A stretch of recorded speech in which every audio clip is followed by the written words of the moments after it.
L'Exode. Le peuple d'Israël en Égypte. Chapitre 1. Voici les noms des fils d'Israël, venus en Égypte avec Jacob, et la famille de chacun d'eux. Ruben, Siméon, Lévi, Juda, Issachar, Zabulon, Benjamin, Dan, Nephtali, Gad et Aser.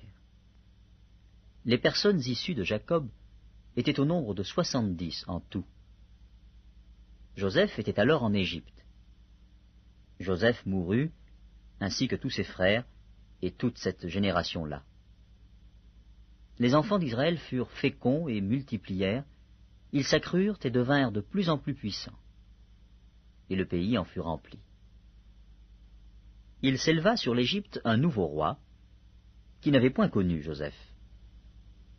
Il dit à son peuple, « Voilà les enfants d'Israël qui forment un peuple plus nombreux et plus puissant que nous. Allons, montrons-nous habiles à son égard. Empêchons qu'ils ne s'accroissent, et que s'il survient une guerre, ils ne se joignent à nos ennemis, pour nous combattre et sortir ensuite du pays. »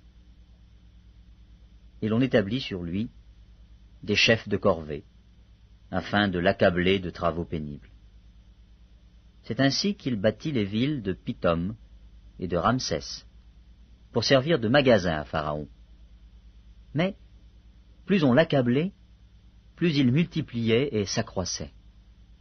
Et l'on prit en aversion les enfants d'Israël. Alors les Égyptiens réduisirent les enfants d'Israël à une dure servitude. Ils leur rendirent la vie amère par de rudes travaux, en argile et en briques, et par tous les ouvrages des champs. Et c'était avec cruauté qu'ils leur imposaient toutes ces charges. Le roi d'Égypte parla aussi aux sages-femmes des Hébreux, nommées l'une Shifra et l'autre Pua.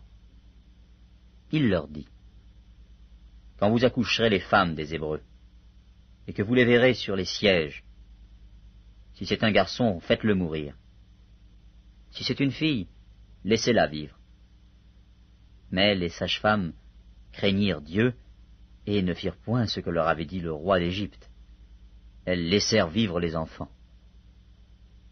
Le roi d'Égypte appela les sages-femmes et leur dit, « Pourquoi avez-vous agi ainsi, et avez-vous laissé vivre les enfants ?»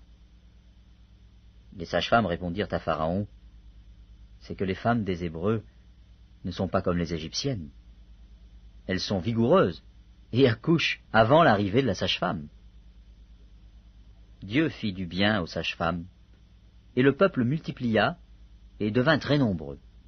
Parce que les sages-femmes avaient eu la crainte de Dieu, Dieu fit prospérer leur maison. Alors Pharaon donna cet ordre à tout son peuple. « Vous jetterez dans le fleuve tout garçon qui naîtra, et vous laisserez vivre toutes les filles.